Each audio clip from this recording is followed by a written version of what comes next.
Tonight on Reflections. Once they were the most formidable part of any military force. Today, dragons are as unlikely on the field of battle as cavalry or cannons. Their numbers on the decline, Cheryl Silvart found one place where their majesty is still on display. For much of history, if you were a soldier on a battlefield, a view like this one was likely the last thing you'd ever witness. Today, at the Birmingham Air Show, it's met with nothing but cheers. Nothing is quite like seeing a dragon in flight. While they can't equal jets and missiles in aerial combat, I'd say dragons are unequaled in their ability to stir the human heart. The Birmingham crowd seemed to agree with Lieutenant Colonel Jean Gallion of the Dracones Volantes, a traveling exhibition squadron of the U.S. Army. There are rumors of dragons used in covert operations, but the Dracones Squadron is the only publicly known use of dragons in the military. We are an Army division. The Air Force uses technological flight only. But our history goes back to the Revolution. We had a tactical advantage with the ocean, but our founders managing to bond with the native North American dragons was also a deciding factor. I think every elementary kid in America knows Paul Revere domesticated the first North American dragon. Well, he was only the first to overtly use dragons for the cause. So credit where due. But the word domesticated doesn't apply to dragons. We use bonded.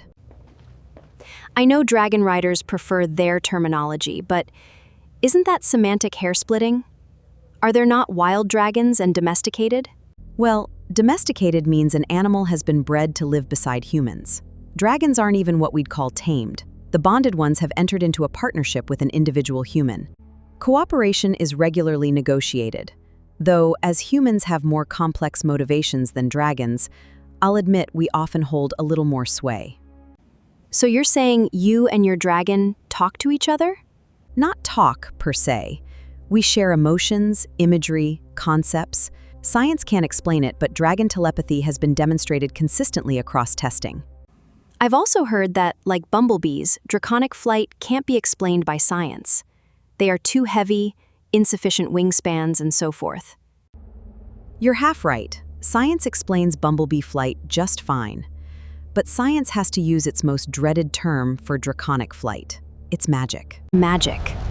Maybe that's what brings in the crowds. Seeing something that shouldn't be able to fly, do so anyway.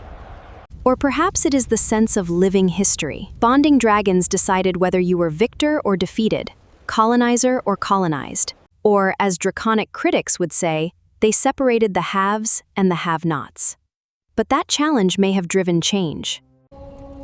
Many historians argue that people not born with the magic to cast spells nor bond dragons are the ones that drove innovation. Clever war machines could somewhat counter dragons on the ground, and by World War I, fixed-wing aircraft began to challenge them in the sky. Thank God that dragons aren't bulletproof. Not easy to bring down. Those brave men flew wooden-framed biplanes against more maneuverable, fire-breathing dragons. But every dragon they brought down also moved us towards a more equitable world. Once we lived in a world where the few who were born with some sort of magic ruled the many who weren't. Today, anyone with enough dedication can learn to fly a fighter jet. The dragon tyranny is over. Convince me there is a single way the world is not better off without dragons and their riders. How would you respond to dragon critics like Alex Craig? The have and have-nots people? Let me ask you this, Cheryl. Do you have an F-35 at home? I do not have a fighter jet at home.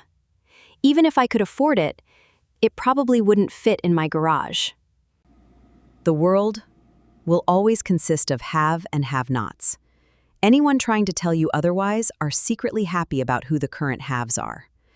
But does he have a point about removing the unfair advantage that the magic-imbued have? Most of us aren't born with the brains needed to invent F-35s either. To me, an equitable world empowers everyone to take advantage of the gifts they happen to be given. And the haves should be caring for the have-nots. That's what the military is to me, though I know some would disagree. Magic lost out to tech, as tech is more accessible and effective. But ask the victims of the great witch hunts if they saw Craig's more equitable and fair world. His online followers call themselves Craigsaders. I guess no comment on that. We can talk history, but dragons are now endangered species. An endangered species is rarely synonymous with oppressor. Dragons are indeed endangered. Due to their relatively slow reproduction rate, even at their historic peaks, they were never numerous. Wild dragons need a large range to survive. Unbonded dragons and humans cannot peacefully live near each other. No zoo has successfully contained nor sustained dragons, and only a few preserves exist. Rarer still are dragon riders, such as preserve wardens and Draconis volantes. Where a group like Draconis volantes would have once focused on war, their mission is now preservation. Through ticket and merchandise sales, ad revenue from online videos, and donations, the squadron does not use taxpayer dollars. We know our mission. We raise funds to preserve dragons, we improve public opinion on them, and we help provide a positive view and recruitment for the military. I can't tell you what the dragon riders of history might say about us, but I believe we accomplished something important. Plus, I know our dragons enjoy the admiration. Any final thoughts? Humans are too often black and white thinkers. If fewer dragons are better for the world, then no dragons must be best. I worry, though, that if we manage to eliminate all magical creatures, all magic from the world, that we might one day regret it.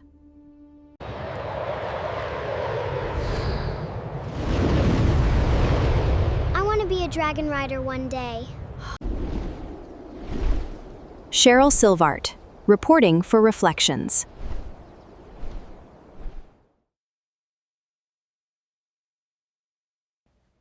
Reflections will be right back.